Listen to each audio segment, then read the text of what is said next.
जय शिव शक्ति। आज हम अपने इस चैनल के माध्यम से हम अपने आध्यात्मिक सफ़र को और सरल बनाने के लिए एक बुक को समझने और पढ़ने का आगाज़ करने जा रहे हैं, जिसका नाम है जीवात्मा जगत के नियम। इस बुक के बारे में कहा जाता है कि ये बुक सभी स्पिरिचुअल लोगों को अवश्य पढ़नी चाहिए, जिससे उनके आध्यात्मिक सफ़र में उनको बहुत ज़्यादा हेल्प मिलेगी। क्योंकि हम क्या हैं? हम एक स्पिरिट हैं। शरीर से पहले भी वही थे और शरीर के बाद भी वही है। तो जाहिर सी बात है, हमें अपने असली अस्तित्व के बारे में और अपने असली घर के बारे में जानकारी तो होनी ही चाहिए। और अगर हमें इस जन्म में यह सौभाग्य प्राप्त हुआ है तो हमें इसका श्री गणेश तो करना ही चाहिए। इस बुक के बारे में कहा जाता है कि यह कुछ चुनिंदा लोगों द्वारा ही कंप्लीट की जाती है, अदरवाइज तो इसे कोई पूरा पढ़ ही नहीं पाता। तो क्यों ना हम भी उन चुनिंदा लोगों में अपना नाम दर्ज कराएं। इस बुक का सारा कंटेंट आप तक हमारी एक सोल सिस्टर द्वारा 10 से 15 मिनट की वीडियो के रूप में एक सीरीज की तरह चलाया जाएगा। और आपसे मेरा विनम्र निवेदन है कि आप सभी सोल फैमिली की तरह इस आध्यात्मिक कार्य में हमारी मदद करें। कैसे? वीडियो को लाइक करके, चैनल को सब्सक्राइब करके और अपने प्रेरणादायक कमेंट्स करके। ऐसा करने से वीडियो की पब्लिसिटी होगी और वीडियो स्वतः ही जिनको इसकी ज़रूरत है उस तक पॉपअप हो पाएगी। ऐसा करके आप मेरी ही नहीं बल्कि ईश्वर के नेक कार्य में भी मदद कर रहे हैं, जिसका 10 गुना फल आपको भविष्य में किसी न किसी अच्छे रूप में ज़रूर मिलेगा। और मैं एक यहाँ पे वार्निंग भी देना चाहूँगी कि कभी भी ऑटो राइटिंग खुद से करने का प्रयास ना करें। यह डिवाइन ब्लेसिंग्स है जो डिवाइन खुद किसी को देते हैं किसी न किसी पर्पज़ को पूरा करने के लिए, और उन्हें साथ में ईश्वर खुद ही प्रोटेक्शन भी देते हैं, क्योंकि किसी भी आत्मा को ऐसे ही रैंडमली बुला के बात करना हानिकारक हो सकता है। तो रिस्क ना ले। ढेरों शुभकामनाओं के साथ स्वागत है हमारी उस सोल सिस्टर की आवाज। हेलो फ्रेंड्स, मैं आप सबके लिए एक बुक पढ़ रही हूँ जिसका नाम है जीवात्मा जगत के नियम, the laws of the spirit world. यह बुक एक ऐसी माँ ने लिखी है जिन्होंने अपने 2 यंग बेटों को एक रोड एक्सीडेंट में एक साथ खो दिया था। यह किताब उनके उन्हीं दोनों दिवंगत बेटों की आत्मा ने लिखवाई है, ऑटो हैंडराइटिंग के द्वारा। मैंने अपने प्रीवियस वीडियो में जहां एंड किया था उसी लाइन से स्टार्ट करती हूँ ताकि आपकी कंटिन्यूटी बनी रहे। उनका विचार था कि पृथ्वीवासियों के लिए ऐसी किताब बहुत उपयोगी होगी जिसमें वे शरीर और जीवात्मा जगत के नियमों के बारे में जानेंगे, और अगर वे उन नियमों का पालन करेंगे तो उनकी आध्यात्मिक उन्नति होगी। यह विस्पी और रतु की इच्छा थी कि किताब लिखवाकर उसे प्रकाशित कर उसका बड़े पैमाने पर वितरण किया जाए। बहरहाल विस्पी और रतु का मत स्पष्ट था कि उनकी शिक्षा और मान्यताओं से सहमत होने के लिए किसी को बाध्य न किया जाए। दोस्तों और यहाँ तक कि अजनबियों ने जब खोर्शेद जी के अपने बेटों के साथ संपर्क के बारे में सुना तो वे बड़ी संख्या में भावनगरी दंपति के घर पर जुटने लगे।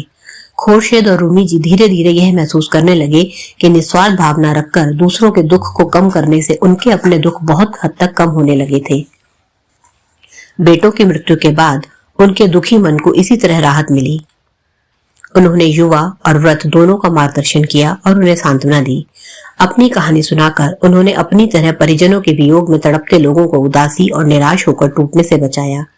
नशे की लत से लेकर शारीरिक यंत्रणा तक की समस्याओं के लिए उन्होंने लोगों को परामर्श दिया, लेकिन अंततः उन्होंने उन लोगों की आत्माओं को राहत पहुंचाई जिनमें आध्यात्मिक ज्ञान की असली प्यास थी और जो सही मायने में आत्मिक रूप से उन्नति चाहते थे। लोग उनके सामने आध्यात्मिक और व्यक्तिगत दोनों तरह के सवाल रखते थे। ऐसे बहुत सारे सवाल इस किताब के भाग 2 में दिए गए हैं। क्योंकि जीवात्मा जगत में कोई विशिष्ट धर्म नहीं होता, इसीलिए किसी धर्म विशेष से संबंधित सवालों को इसमें शामिल नहीं किया गया है। रूमी और खोर्शेद भावनगरी क्रमशः 1996 और 2007 में इस दुनिया से विदा हुए और जीवात्मा जगत में अपने बेटों से जा मिले हैं। खोर्शेद आंटी विस्पी के साथ दिन में कम से कम 2 बार, कभी कभी 3 या 4 बार केवल सूर्योदय और सूर्यास्त के बीच संपर्क करती थी, और वे ऐसा किसी विषय या योजना को तय किए बिना करती थी। उन्हें विभिन्न विषयों के बारे में संदेश प्राप्त होते थे जिनके वार्तालाप के स्वर और भाषा को हूबहू उसी तरह सुरक्षित रखा गया है जैसे वे प्राप्त हुए थे। उनको जो मैसेजेस मिलते थे वो इंग्लिश लैंग्वेज में मिलते थे, जबकि उनकी मदर टंग गुजराती थी। तो उनका इंग्लिश लैंग्वेज में कुछ फ्लो कम है, तो हो सकता है कि कुछ शब्द आप लोगों को सुनने में तेज लग सकते हैं। खुर्शीद जी ने जब जब ऑटो हैंडराइटिंग की है उसकी तारीख और किस विषय पर ऑटो हैंडराइटिंग करवाई गई है वो भी मेंशन किया है। तो मैं आपको तारीख और टॉपिक दोनों बताऊंगी, सुनिए। पहला टॉपिक उनको मिला था ईश्वर के सच्चे नियम। तारीख थी 14 अप्रैल 1981। मेरे प्यारे मम्मी पापा, हम हैं आपके विस्पी और रतु। हम जीवात्मा जगत से पृथ्वीवासियों को आपके जरिए यह बताना चाहते हैं कि सच्ची राह पर, उस राह पर जो सर्वशक्तिमान ईश्वर की राह है, उस पर कैसे चलना चाहिए। तो मेरी प्यारी माँ, आप हमारे लिए यह किताब लिखिए और अपनी दुनिया के लोगों को जीवात्मा जगत के बारे में बताइए। उन्हें ईश्वर के नियमों और कानूनों के बारे में बताना जिन्हें पृथ्वीवासी गलत समझते हैं। उन्हें बताना जीवात्मा जगत के विभिन्न लोगों के बारे में। जीवात्मा जगत में अस्तित्व के 7 लोक या तल होते हैं, जिनमें एक सबसे निचला और 7 सबसे ऊंचा होता है। पुरोहितों की कही हर बात का भरोसा कर लेना बिल्कुल गलत है, और इसी तरह हमारे सर्वशक्तिमान ईश्वर के सच्चे न्याय के बारे में बड़े बड़े दार्शनिक जो उपदेश देते हैं उन पर भी भरोसा कर लेना गलत है। वे सब कुछ नहीं जानते। वे या आप सच तभी जान पाओगे जब आप अपनी पृथ्वी की दुनिया छोड़कर जीवात्मा जगत में आओगे। हाँ, असली न्याय क्या है, इसे बताने के लिए कुछ पन्ने या कुछ अध्याय काफी नहीं, और न ही इसे कुछ किताबों से जाना जा सकता है। कई युग लगेंगे आपको यह जानने में कि हमारे ईश्वर हमसे सचमुच चाहते क्या है। इसलिए आपको बताने की हमारी यह कोशिश है, हो सकता है पर्याप्त न हो, लेकिन हम जीवात्मा जगत से अपने प्रियजनों और सभी पृथ्वीवासियों को यह बताना चाहते हैं कि सच क्या है।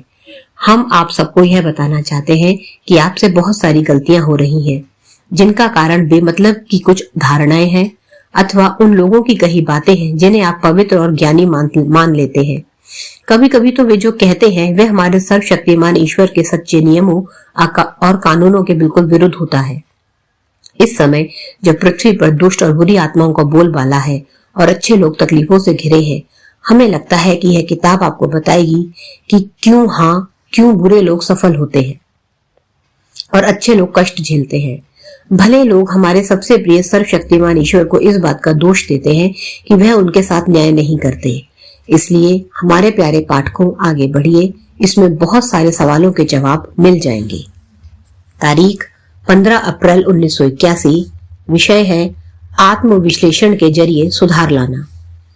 यदि बुरी आत्माएं चाहें तो सर्वशक्तिमान ईश्वर उनकी मदद कर सकते हैं। बुरी आत्माओं में सहज प्रवृत्ति होनी चाहिए और उन्हें अपने आप में बदलाव लाने के लिए ईश्वर से मदद के लिए प्रार्थना करनी चाहिए। निश्चित रूप से सर्वशक्तिमान ईश्वर उनकी मदद करेंगे।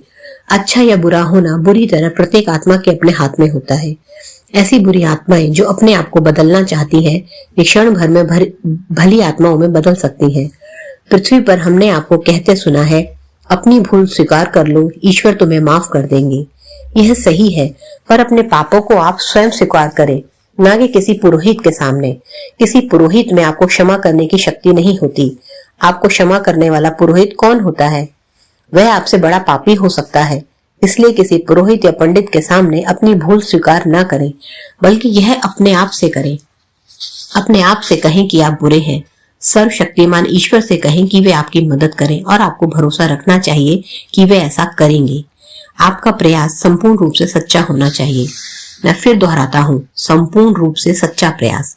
यदि आप सर्वशक्तिमान ईश्वर से आधे अधूरे मन से कहते हैं तो इससे कुछ नहीं होने वाला, पर अपने परिवर्तन को लेकर यदि आप पूर्ण निष्कपट और सकारात्मक हैं तो यकीन मानिए आप में परिवर्तन लाने में ईश्वर तुरंत आपकी सहायता करेंगे। अब मान लीजिए कि एक व्यक्ति सोचता है कि वह भला व्यक्ति है, पर वास्तव में वह ऐसा है नहीं। ऐसी आत्माओं का क्या होगा फिर? कई लोग सोचते हैं कि वे जो कर रहे हैं ईश्वर के बनाए नियमों के अनुरूप ही कर रहे हैं। वे जरा भी यह नहीं सोचते कि वे कितने बड़े पापी हैं।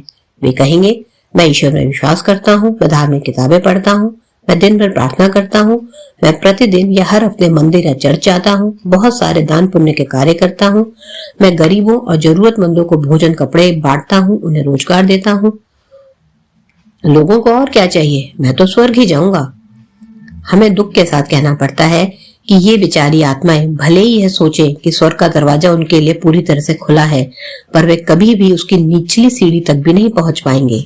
दरअसल पृथ्वी पर रहने वाली आत्मा के लिए समझना बहुत मुश्किल है, पर यह सच है कि वे कभी स्वर्ग की सबसे निचली सीढ़ी को भी नहीं देख पाएंगी। इसीलिए खुले मन से सुनिए, हर दिन वे पूजा स्थलों पर क्यों जाते हैं।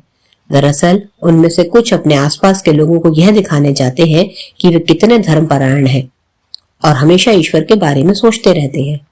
अपने आप से पूछिए, क्या ईश्वर के साथ कभी छल किया जा सकता है?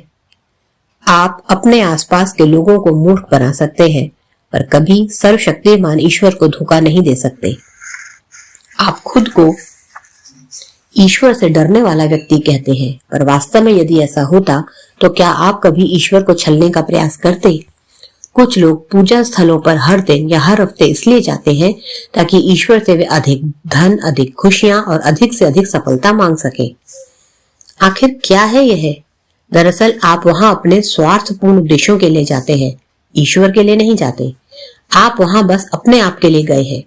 तो क्या ऐसे स्वार्थपूर्ण उद्देश्य के जरिए आप स्वर्ग पा सकते हैं? चलिए मानते हैं कि आप खूब सारे दान धर्म के कार्य करते हैं। सबसे पहले अपने आप से पूछें कि आप ऐसा करते क्यों हैं? दान धर्म के कार्यों के पीछे आपका उद्देश्य क्या है? आपका उद्देश्य सर्वाधिक महत्वपूर्ण है।